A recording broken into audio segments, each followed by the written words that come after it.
Bonjour tout le monde. J'espère que vous allez bien, que tout le monde se porte à merveille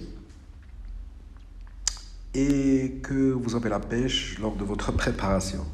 Donc comme vous le remarquez, nous allons aujourd'hui voir un examen où il y a quelques pièges, il va falloir vraiment suivre et se concentrer parce que c'est quand même à la portée et c'est facile. Allez, pour passer la casquette commerciale, n'hésitez pas à soutenir cette chaîne avec une modeste somme de 1,8€ ou bien 3,8€ selon votre envie. C'est symbolique pour vous, mais ça m'aide à tenir cette chaîne-là. Il y aura des exercices pour un niveau. Il y a un niveau qui bénéficie des exercices corrigés. Il y a un autre niveau qui bénéficie des examens en général corrigés. Vous allez trouver ça expliqué et corrigé pour cette communauté. Il y a un bouton rejoindre. Il suffit d'appuyer dessus, mais vous devez aussi avoir la dotation Internet pour pouvoir payer ce petit euro 1,8 ou bien ces 3€. Sinon, vous avez aussi un bouton merci que j'ai mis en bas pour les dons, si vous avez vraiment apprécié une vidéo qui va faire votre coup de cœur. Voilà pour la partie commerciale et je m'engage, je me lance plutôt. Voici un examen comme vous le voyez. Bon, il est petit, j'ai essayé de le réduire pour vous montrer. Donc, c'est un corpus de 5 lignes. Et puis, vous avez pratiquement 6 questions. Mais chaque question, elle demande quand même un petit peu de travail. D'accord? Allez. Donc, on va commencer par la première. J'ai reproduit toutes les phrases. Depuis toujours, c'est de lui que tout le monde se plaint et ainsi de suite. Donc, c'est un corpus de 5 phrases. Et les questions vont suivre derrière. Déjà pour la modalité. La modalité, c'est le type, s'il vous plaît. La modalité, quand on vous demande la modalité, c'est est-ce qu'elle est assertive, assertion, ou bien déclarative, déclaration. Est-ce qu'il y a une interrogation, ou bien elle est interrogative, exclamation, exclamative, injonctive, ou bien une injonction, un ordre. C'est ça les modalités, le mode de la phrase. Par la suite, la forme. J'ai fait une petite erreur en bas. Soit elle est affirmative ou négative, soit vous dites qu'elle est à voix active ou bien passive, soit vous dites qu'elle est personnelle ou impersonnelle, soit vous dites qu'elle est neutre. Ce n'est pas négative, c'est emphatique. Soit elle est neutre, tous les mots de la phrase sont égaux concernant leur valeur. Non, non, non. C'est une phrase emphatique parce qu'il y a un mot qui est mis en valeur. Donc ce n'est pas négatif, je répète, neutre, le contraire c'est emphatique. Allez, je vais pour la première. Identifier la modalité, la forme et la voix de chaque phrase. Donc déjà, regardez, ils vous disent la forme et la voix. Mais la voix, elle est aussi dans la forme. Bref. Alors, on va prendre la première. Depuis toujours, c'est de lui que tout le monde parle. Est-ce que, moi, voilà la technique que je fais. Je pars directement sur les signes. Est-ce qu'il y a point d'interrogation? Est-ce qu'il y a point d'exclamation? Il n'y a pas. Donc, il y a deux phrases par rapport à la modalité qui sautent. L'interrogative et l'exclamative. Je reste devant, est-ce qu'elle est déclarative ou est-ce qu'elle est injonctive? Est-ce qu'il y a un ordre? Donc ici, vous, depuis toujours, c'est de lui, il nous donne juste une information, donc elle est affirmative. Il n'y a pas de négation, donc c'est une phrase déclarative, pardon. Il n'y a pas de négation, donc elle est affirmative. Est-ce qu'il y a la voix passive? Donc il n'y a pas de voix passive, il y a le sujet qui fait le verbe, le monde se plaint de lui. Donc elle est active. Et est-ce qu'il y a un mot qui est mis en valeur? Ah oui, donc c'est de lui que tout le monde... Donc il met en valeur lui, donc c'est de lui que tout le monde parle, donc elle est emphatique. Donc voilà, je mets déclarative, affirmative, elle est emphatique à la voix active. D'accord? C'est comme ça qu'on va essayer de procéder. En tout cas, moi, c'est comme ça que je fais, comme ça je n'oublie absolument rien. Je pars sur les signes, il me reste 2 phrases, et je fixe la modalité. Après, je commence à jouer avec les formes. Vous devriez peut-être répéter la procédure. Donc, je regarde, pas de point d'interrogation, pas d'exclamation. Elle saute, il me reste, est-ce que c'est un ordre ou est-ce que c'est juste une information? Non, ce n'est pas une information simplement. Il est parti au cinéma, il voyage demain. Non, vous devriez, il m'adresse la parole, il me dit, vous devriez peut-être répéter la procédure. Donc ici, il y a quand même, on sent que, oui, c'est un conseil, ou c'est une obligation, c'est un ordre. Donc il y a de l'injonction dans l'air qui est cachée, mais il y a de l'injonction. Donc on va dire injonctive. Elle est affirmative, bien sûr, puisqu'il n'y a pas de négation. Est-ce qu'elle est à la forme passive ou active? Donc non, il y a un sujet qui fait le verbe et il n'y a pas de complément d'agent, donc la phrase n'est pas retournée, donc elle est à la voix active. Donc injonctive, affirmative, il n'y a pas de négation, je répète injonctive. et elle est à la voix active. D'accord? On y va.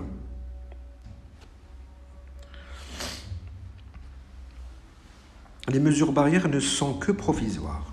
Les mesures barrières ne sont que provisoires.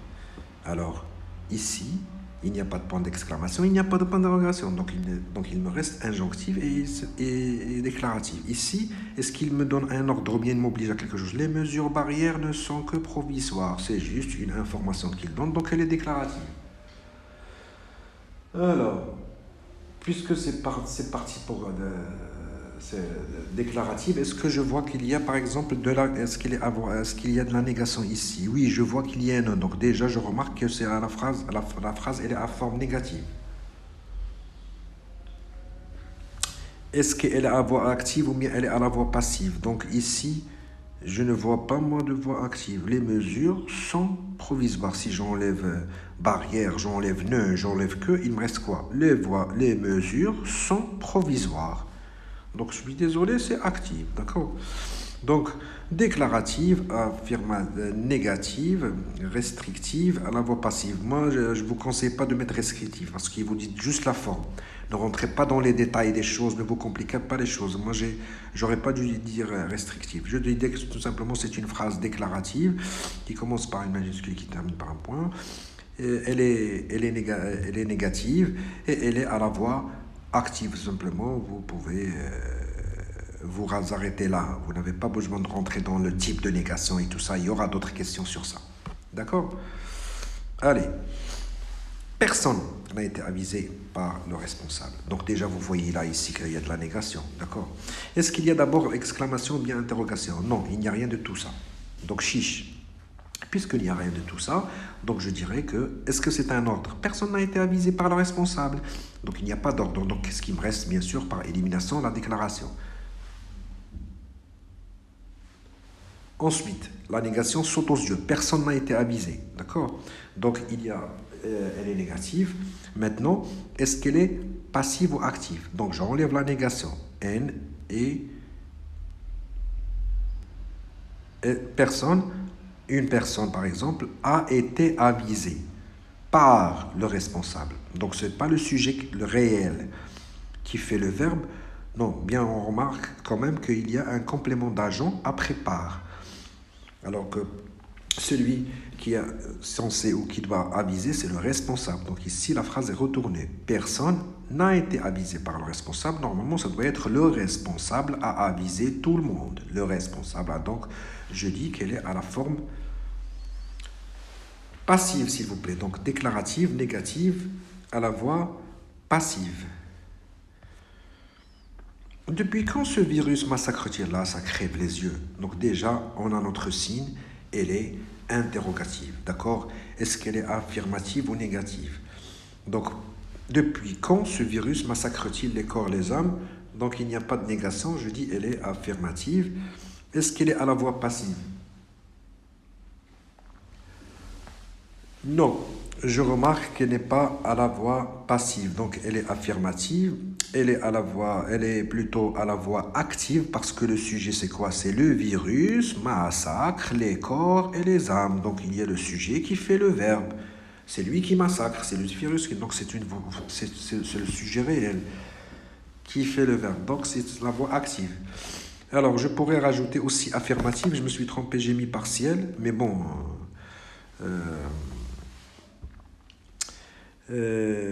C'est vrai que c'est une interrogation partielle, mais c'est facultatif partiel. L'essentiel, c'est ajouter affirmatif. Pourquoi c'est facultatif? Parce qu'il n'a pas dit quel type de interrogation y a-t-il dans cette phrase pour que tu lui dises est-ce que c'est une interrogation totale ou est-ce que c'est une interrogation partielle. Limitez-vous juste à la question. Identifiez la modalité interrogative. Est-ce que vous m'avez dit, dans la phrase interrogative suivante, est-ce qu'elle est donné le type de l'interrogation? Non, il n'a pas dit ça. Donc, je n'ai même pas besoin de rajouter partiel. En revanche, je peux ajouter tout simplement affirmative parce qu'elle est à la forme affirmative. Il n'y a pas de négation dans les phrases. Donc, voilà. Premier conseil, c'est que procédez d'abord pour la modalité par élimination parce que l'élimination, c'est visuel. On voit directement est-ce qu'il y a un point d'interrogation, est-ce qu'il y a un point d'exclamation. Et par la suite, opérer Est-ce que les injonctifs, il vous restera injonctif? Ensuite, regardez la première chose, pour moi, la plus facile, c'est que est-ce qu'elle est affirmative ou négative? Est-ce qu'il y a de la négation dans l'air? C'est le premier procédé. Et ce n'est que par la suite que vous pouvez revenir à, à la voix active ou bien à la voix passive. Vous regardez, est-ce que c'est le sujet qui fait vraiment le verbe? Oui, il est sujet dans la phrase, mais ce n'est pas lui qui fait vraiment le verbe. C'est comme personne ici, c'est un pronom indéfini. Il est le sujet de a été avisé, mais il n'est pas le sujet réel. C'est pas lui qui fait le verbe et l'action aviser, alarmer, alerter. D'accord? Deuxième question. Identifier la phrase interrogative et sa portée. Donc voilà, il vous donne déjà que la phrase est interrogative. C'est exactement ce que je vous ai dit tout à l'heure. Et donc il vous dit examinez-la, quel type d'interrogation c'est, sa portée, le type d'inversion et le mot interrogatif, sa nature et sa fonction. Madre mia. D'accord? Donc il y a pas mal de choses à dire. Donc déjà vous savez que le type d'interrogation c'est quoi? C'est est-ce qu'elle est partielle ou est-ce qu'elle est totale? Totale, je réponds par oui ou non. Tout le reste c'est partiel, donc vous n'avez pas à chercher à savoir. Total, c'est quand je réponds par oui ou par non. Depuis quand? Depuis quand ce virus massacre-t-il les corps et les âmes? Donc, ici, encore une fois, qu'est-ce que je remarque? Je remarque que je ne peux pas quoi? Je ne peux pas répondre par oui ou par non. Non. Parce que vous devez expliquer depuis quand. Vous devez donner une date, une durée. D'accord? Donc c'est ça ce qu'on appelle partiel. Donc ici, l'interrogation est partielle. Ensuite, là, sa portée, le type d'inversion et le mot interrogatif.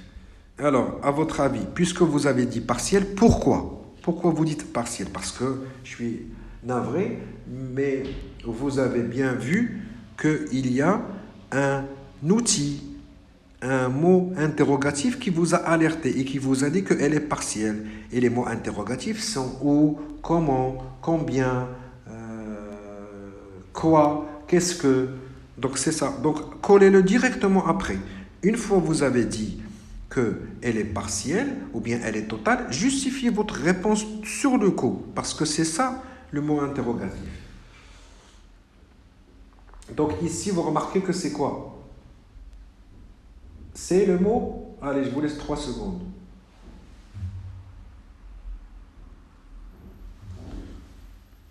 C'est quand. D'accord? Depuis quand? Depuis quand, donc c'est pour ça que le mot interrogatif, parce que depuis, vous allez le garder dans la réponse. Depuis, vous allez le garder dans la réponse. Donc vous allez répondre depuis 3 ans, depuis 2017, depuis 6 jours, depuis 1 semaine. Donc le depuis, il va figurer dans la réponse. Le seul mot qui va sauter, c'est quoi? Quand, très bien. Donc c'est quand le mot interrogatif. D'accord? Ensuite, qu'est-ce qu'on rajoute aussi maintenant? On va essayer de voir quelle est sa fonction et quel type est utilisé ici. Le type d'inversion, c'est pas par hasard qu'ils nous ont posé la question. Pour le type d'inversion, c'est pas une inversion simple. Hein. C'est pas je suis, suis-je, tu as, as-tu. C'est une inversion complexe parce que tu ajoutes la lettre T. Donc quand on fait cette forme plutôt de inversion, on appelle ça, il s'agit d'une inversion complexe. Alors, depuis quand, là, il porte sur quoi ou quelle est sa fonction? Qu'est-ce qu'il nous apporte pour la phrase? Qu'est-ce qu'il nous apporte pour la phrase? Je vous laisse réfléchir. Ça veut dire quoi ce que je vous demande là? Ça veut dire, réfléchissez à la réponse. Quel est l'élément de plus que vous allez nous donner dans la réponse? C'est cet élément-là qui va nous montrer quelle est la fonction de quand.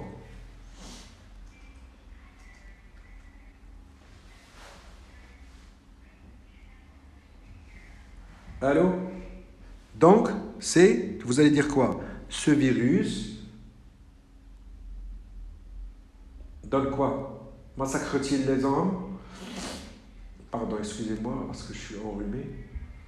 Ce virus massacre les corps et les âmes depuis, par exemple, je ne sais pas moi, 10 ans, 3 ans, 4 ans. Donc vous êtes en train de donner le temps, on est focus sur le temps. Et donc c'est pour ça que la fonction, c'est un complément circonstanciel de temps. Il vous apporte un petit détail parce qu'il peut se limiter à vous dire le virus massacre les corps et les âmes. Mais il vous ajoute un élément. C'est comme ça que vous allez souvent trouver. J'ai dit toujours dans mes vidéos, pour trouver la fonction, essayez de trouver la bonne question. Quand vous posez la bonne question et que vous regardez la réponse que vous donnez, ça vous éclaire un petit peu sur la nature, ou plutôt sur la fonction de la nature. Ici, c'est un adverbe interrogatif. Donc, vous n'avez pas besoin de vous casser la tête. La nature, c'est un adverbe interrogatif quand. Mais qu'est-ce qui m'apporte de plus quand je pose la question? Je pose la question avec combien, la quantité. Je pose la question avec où, donc c'est un complément circonstanciel de lieu. Je pose la question avec comment. Eh bien, je sais que je vais donner un complément circonstanciel de manière. Et ici, quand je vais donner un complément circonstanciel de temps, soit une date, soit une durée. Donc c'est comme ça que ça va vous faciliter la tâche lorsqu'on vous demande des trucs soulignés dans une phrase et que vous devez savoir quelle est leur fonction. C'est comme si c'est ce que vous avez dans le texte. Depuis toujours est souligné, peut-être est souligné, par ailleurs est souligné. Donc, vous allez poser une question pour savoir qu'est-ce qu'il fait ce mot-là, qu'est-ce qu'il apporte à la phrase. Eh bien, c'est ça la fonction. Posez la bonne question. Donc, par exemple, si je vous dis « Ce virus massacre les corps et les âmes depuis 7 ans » et je vous utilise « depuis la semaine dernière »,« depuis la semaine de la fête de ceci » et je souligne la semaine, vous allez dire que c'est un complément circonstanciel de temps. D'accord? Voilà, en tout cas, ce que je vous ai mis concernant les deux premières questions qui sont un petit peu plus ou moins compliquées, surtout où il y a quelques pièges. Comme je vous avais vu tout à l'heure, il y a une injonction qui est cachée derrière et ici il y a un mot interrogatif qui est caché par un autre. J'espère que vous avez maîtrisé cette technique-là. La phrase emphatique. On passe à la troisième question. La phrase emphatique, le procédé, la nature et sa fonction. D'accord? On a dit que la phrase emphatique, c'est une phrase qui met en valeur des choses.